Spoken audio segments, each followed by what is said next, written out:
மக்களை இந்த வீடியோ நம்ம என்ன பேச போகிறோம்னா, அந்த செய்தி ஒன்று சைடில் பார்த்துருப்பீங்க. இந்த செய்தியை பார்க்கும்போது உங்களுக்கு எப்படி ஆயிடுச்சு? எனக்கு முதல்ல கோவம் வந்துச்சு, ரெண்டாவது பார்த்தீங்கன்னா ஷாக் ஆயிடுச்சு. பிஜேபி சேர்ந்த வேற யாரோ ஒருத்தங்க இந்த மாதிரி பேசிட்டு போனாங்களா, எந்த பிரச்சனையும் கிடையாது. அம்மா தமிழிசை சவுந்தரராஜன் அவர்கள் இப்படிப்பட்ட கருத்தை தெரிவிக்கிறது அப்படிங்கிறது உள்ளபடியே பார்த்தீங்கன்னா அதிர்ச்சியாக தான் இருக்குது. என்ன காரணம்னு சொல்லி கேட்டிங்கன்னா, பிஜேபியோட முன்னாள் மாநில தலைவராக இருந்தாங்க, 2 மாநிலத்துக்கு கவர்னராக இருந்திருக்காங்க. பெரிய லெவலில் பிஜேபி இருக்கக்கூடிய அந்த சென்டர் இருக்குது பார்த்தீங்களா, அந்த சென்டரோட நேரடி தொடர்பில் இருக்கக்கூடிய ஒருத்தங்க. இவங்க பார்த்தீங்கன்னா விஜய் சொன்னாரப்பா கூட்டணி கிடையாதுன்னு, ஏன்பா நீங்களா பேசிட்டு இருக்கீங்க அப்படின்னு சொல்லி ஒரு கொள்கை கோட்பாடு அத்தனையை விட்டுட்டு ஒரு அதிகாரத்தை அடையணுங்கிற அந்த இலக்கு மட்டும்தான் நல்லா தெளிவாக தெரியுது. அதற்காண்டி பார்த்தீங்கன்னா நான் எவ்வளோ தூரம் முடியுமோ அவ்வளோ தூரம் அசிங்கப்படுவேன் அப்படிங்கிறதான் இந்த செய்தி எனக்கு சொல்ல வர்ற கருத்தாக இருக்குது. இந்த வீடியோவில் பார்த்தீங்கன்னா நான் சில விஷயத்தை தெளிவுபடுத்த போகிறேன். ஒருபோதும் பிஜேபி தாவேகா கூட்டணி அமையாது. என்ன காரணம்னா, நாங்கள் வேற நீங்கள் வேற. ஏன்னா நமக்குள்ளே இருக்கக்கூடிய 5 மிக முக்கியமான வேறுபாடுகளை இங்கே நான் பட்டியலிட்டு பேசணும்னு நினைக்கிறேன். இதை நம்ம பேசிட்டாவே கீழே இருக்கக்கூடிய தொண்டர்களுக்கும் ஒரு அரசியல் தெளிவு போயிடும், மேலே இருக்கக்கூடிய தலைமை இந்த மாதிரி கருத்துக்களை பேசாது. வழக்கமாக பார்த்தீங்கன்னா திமுக காரங்க தான் அந்த பெயிண்ட் டப்பா எடுத்து வந்து எங்கள் மேலே அடிச்சுக்கிட்டு இருப்பாங்க. ஆனால் தமிழிசை அம்மா வந்து இப்படிப்பட்ட கருத்துக்கள் தெரிவிக்கிறதுங்கிறது உள்ளபடியே எனக்கு அதிர்ச்சியும் கோபமும் வருது. ஒன்பே ஒன்றா தெளிவாக நம்ம பார்க்கலாம். உற்சாக வணக்கங்கள், வாங்க பதிவுக்குள்ளே போகலாம். அம்மா, முதல் விஷயம், விஜய் நான் சொல்லலை அப்படிங்கிற விஷயத்த சொல்கிறீங்க. ஆனால் கொஞ்ச நாட்களாக நீங்கள் அரசியல் ஆக்டிவாக தான் இருக்கீங்க, எல்லாத்தையும் கவனிச்சுட்டு தான் இருக்கீங்க. தொடர்ச்சியாக செய்தியாளர் சந்திச்சிங்க.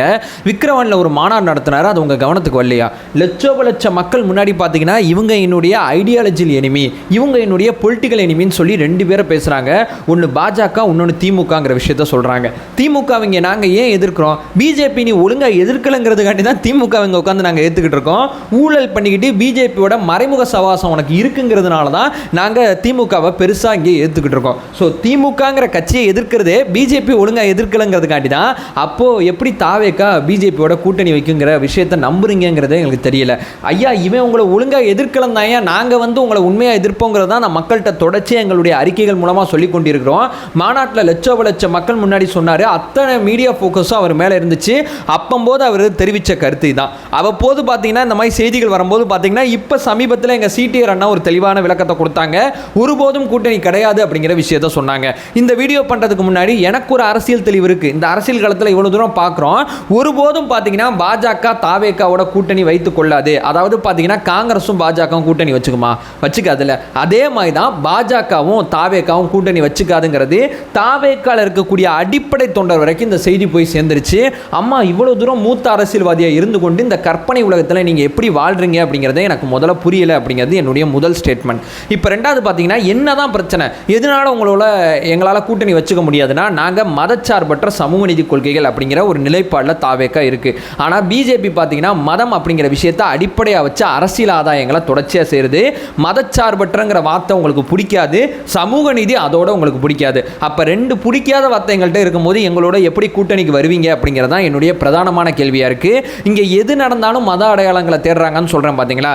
இப்போ பார்த்தீங்கன்னா ஆப்ரேஷன் சிந்தூரில் பார்த்தீங்கன்னா ஒரு செய்தியாளர் சந்திச்சு நம்மளுடைய கர்னல் பார்த்தீங்கன்னா பல விளக்கங்களை கொடுத்தாங்க. குரேஷி அப்படிங்கிற ஒருத்தங்க, அவங்க எந்த மதம் அப்படிங்கிறத தேடி அந்த மதத்தவங்களை வச்சு பாகிஸ்தான்காரங்களுக்கு விளக்கம் கொடுக்குறேன், பதிலடி கொடுக்குறேங்கிற பேரில் எப்பா முஸ்லீம் சகோதரியை வச்சு முஸ்லீம் சகோதரர்களுக்கு பதிலடி கொடுத்துருக்கோம், பார்த்து தெரிஞ்சுக்கன்னு சொல்லி ஒரு இராணுவ வீரருக்குள்ள என்ன மத அடையாளம் இருக்குது அப்படிங்கிறத தேடி போகிறீங்க.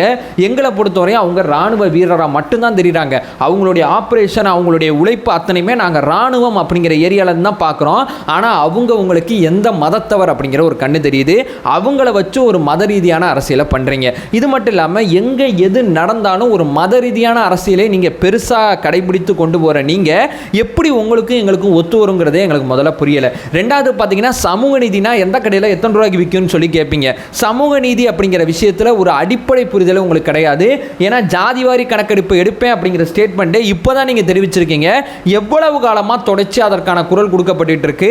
ஜாதிவாரி கணக்கெடுப்பு எடுத்தாதான் அத்தனை சமுதாய பிரதிநிதிகளுமே இந்த அரசு நிர்வாகத்தில் பங்கேற்பாங்க, பொருளாதார ரீதியாக சுதந்திரத்துக்கு போவாங்க. அப்பதான் இங்கே சமத்துவம் சகோதரத்துவம் அப்படிங்கிறது மிக தீவிரமாக நிலவுங்கிற ஒரு அடிப்படையாக வச்சு அந்த சமூக நீதிங்கிறத உறுதிப்படுத்துறதுக்கு ஜாதிவாரி கணக்கெடுப்பு கேட்குறோம்.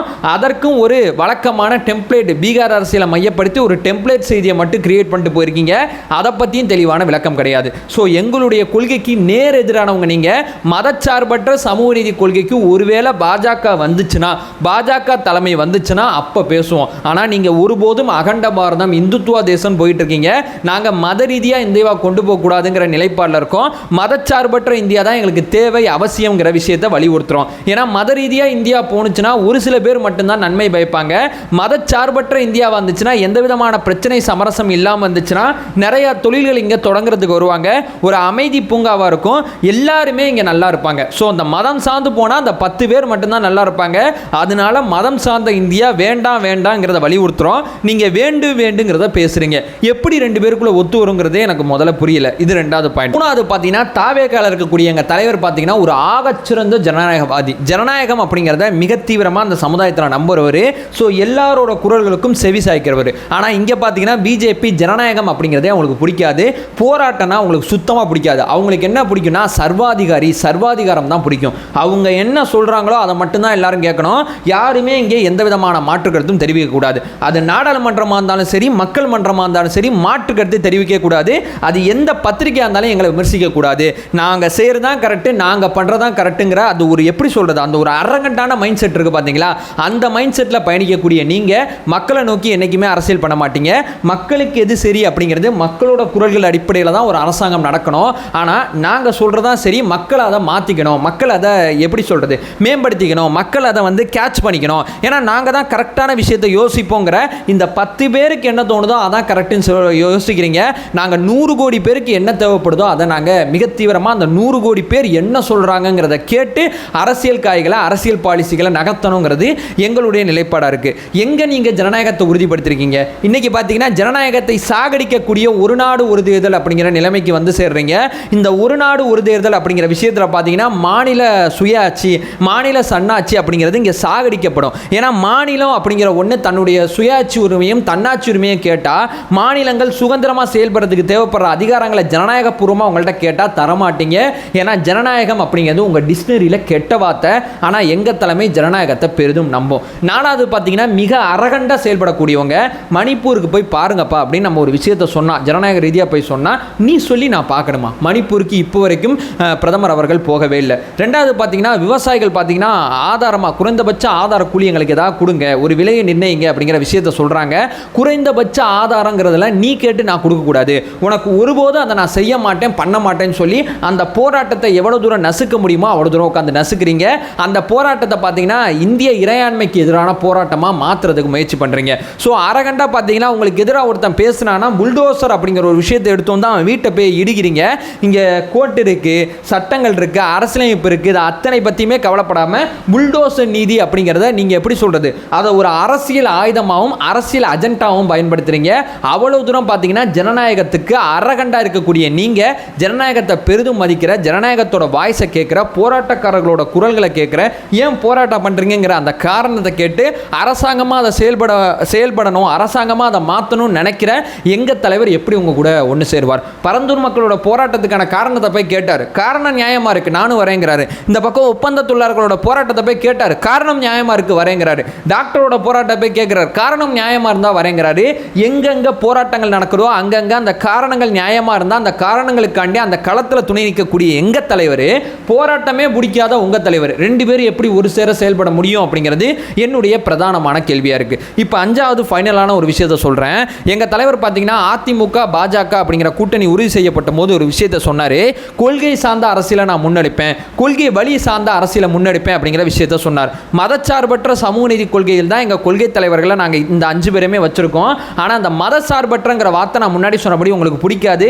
உங்கள்கிட்ட இருக்கக்கூடிய அந்த கொள்கையை விட்டு கொடுத்து அதிகாரத்தை அடையணுங்கிற ஒரே காரணத்துக்காண்டி ஒரு கொள்கையை வச்சு செயல்படுற ஒரு கட்சியை எப்பா கூட்டணிக்கு வாவேன் வந்தால் நல்லாயிருக்கும், சும்மா வாப்பா என்னப்பா அது என்ன கொள்கை கோட்பாடு அப்படின்னு சொல்லி தேவைக்கு நேரம் மாறுற நீங்கள், பச்சோந்தியாக மாறுற நீங்கள் இந்த மக்களுக்கானவங்களா அப்படிங்கிற பிரதானமான கேள்வி இருக்குது. ஒரு கொள்கைகள் வச்சு ஒரு அரசாங்கம் ஒரு கட்சி ஆரம்பிக்கப்பட்டால் தான் அந்த கொள்கைகள் அடிப்படையில் இலக்காக வச்சு அந்த அரசாங்கம் செயல்பட முடியும். இங்கே கொள்கையை சமரசம் பண்ணி ஒரு அரசாங்கத்தை உருவாக்க நினைக்கிறீங்க. அப்போ அந்த அரசாங்கம் எதை நோக்கி போகும், எந்த திசை நோக்கி போகுங்கிற எந்த விதமான புரிதலும் இல்லாமல் கொள்கைகளை மட்டுப்படுத்தி கொண்டு இந்த அரசாங்கத்தை அமைச்சிடலாம் அப்படிங்கிற தீவிரமான வேலையை பார்க்குறீங்க. நீங்கள் எப்படி மக்களுக்கானவங்களா இருப்பீங்க? ஸோ ஒருத்தர் வந்து கட்சி ஆரம்பித்து எப்பா கட்சி ஆரம்பித்ததே உனக்கு எதிராக தான் சொல்கிறாரு, அவரை போய் வாப்பா கூட்டணிக்கு என்னப்பா நீ கொள்கை கோட்பாடுன்னு சொல்லி மக்கள்லாம் ஏமாற்றிக்கலாம்பா அப்படின்னு பேசுகிற நீங்கள் மக்களுக்கானவங்களா அப்படிங்கிறதான் என்னுடைய பிரதானமான கேள்வியாக இருக்குது. இன்னொரு தடவை சொல்கிறேன், பிஜேபி தாவேகா கூட்டணிங்கிற ஸ்டேட்மெண்ட்டை சொன்னீங்கன்னா ஏன்னா மிக தீவிரமான கோபம் வருது. ஏன்னா உங்கள் கொள்கைகள் கோட்பாடை நீங்கள் மாற்றிக்காத வரைக்கும் ஒருபோதும் தாவேகா பிஜேபி கூட்டணி அமையாது. இது இந்த சகாப்தத்தில் நடக்க போகிறதில்ல. தயவு செய்து இந்த விஷயத்தை ஸ்டாப் பண்ணிக்கங்க அப்படிங்கிற ஒரு விஷயத்தை சொல்லிட்டு இந்த வீடியோவை என் பண்ணிக்கிறேன். நம்ம சேனலை ஃபர்தராக ஃபாலோ பண்ணிங்கன்னா பொலிட்டிக்கல் சார்ந்து மிக தீவிரமான பல விஷயத்தை பேசிக்கிட்டு இருக்கோம். குறிப்பாக தாவேகா சார்ந்த பல விஷயத்தை பேசிக்கிட்டு இருக்கோம். நம்மளோட ஒரே நோக்கம் அறியாமை அகற்ற வேண்டும், அறியாமை அகற்றப்பட வேண்டும். Thank you so much.